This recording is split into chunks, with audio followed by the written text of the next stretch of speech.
नीतीश कुमार भले ही सार्वजनिक रूप से अब तक ये कहते रहे हों कि वे पीएम कैंडिडेट नहीं हैं, उन्हें किसी पद की लालसा नहीं है, लेकिन विपक्षी दलों को एकजुट करने के साथ साथ वे पीएम बनने का खेल भी कर रहे थे।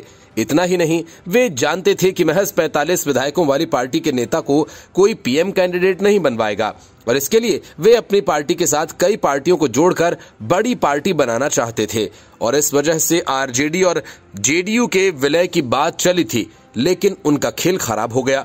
नीतीश कुमार के इस पूरे खेल की पोल जेडीएस के एचडी देवेगौड़ा ने खोल दी। माना जा रहा है कि कांग्रेस को इस बात की भनक पहले ही लग गई थी, इसलिए उसने नीतीश कुमार को किनारे लगा दिया।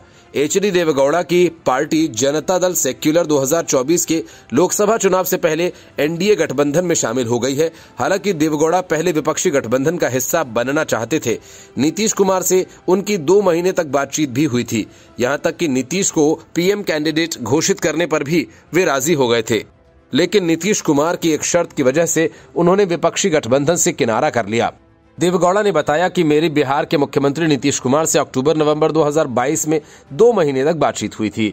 हम लोग बीजेपी के खिलाफ जनता फेडरल फ्रंट बनाने की तैयारी कर रहे थे। मैं नीतीश को पीएम कैंडिडेट घोषित करने के लिए राजी भी हो गया था, लेकिन नीतीश कुमार ने एक शर्त रख दी। नीतीश कुमार चाहते थे कि जेडीएस का विलय जेडीयू में हो जाए, लेकिन देवेगौड़ा ने कहा कि अप्रैल-मई 2023 में कर्नाटक में विधानसभा चुनाव होने हैं, ऐसे में अपनी पार्टी का विलय नहीं कर सकता, लेकिन हर तरीके से सहयोग करूंगा। पर वो राजी नहीं हुए। पूर्व प्रधानमंत्री देवेगौड़ा कहते हैं कि कर्नाटक विधानसभा चुनाव के बाद कांग्रेस की लोकल यूनिट के कुछ नेताओं ने विपक्षी गठबंधन पर दबाव बनाया और मेरी पार्टी को इस गठबंधन में जगह नहीं मिली।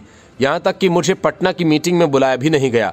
पूर्व प्रधानमंत्री एचडी देवेगौड़ा कहते हैं कि क्या आपको लगता है कि इस उम्र में मुझे ऐसा अपमान सहना चाहिए? नीतीश अभी भी मेरे अच्छे दोस्त हैं, लेकिन कांग्रेस ने इस देश में सेक्युलर गठबंधन पूरी तरह से खत्म कर दिया। वो लोग प्रगतिशील होने का दावा करते हैं, लेकिन ऐसा नहीं है। कांग्रेस का रिकॉर्ड क्या है ये सब जानते हैं। मैं बाबरी का जिक्र नहीं करना चाहता हूँ। मैं इकलौता नेता था जिसने राहुल गांधी की पदयात्रा की तारीफ की, लेकिन उन्होंने जवाब देना भी उचित नहीं समझा। वे बड़े नेता हैं, मैं तो छोटा आदमी हूँ। आखिर जेडीएस बीजेपी की करीबी कैसे हो गई? एनडीए में शामिल होने का ऑफर किसने दिया? क्या इसमें प्रधानमंत्री मोदी का कोई हाथ है? इस सवाल के जवाब में देवेगौड़ा कहते हैं कि पीएम मोदी से मेरे बहुत अच्छे संबंध हैं। वह भी उसी बैकग्राउंड से आते हैं जिस बैकग्राउंड से मैं आता हूँ। उन्होंने मुझे बहुत इज्जत दी।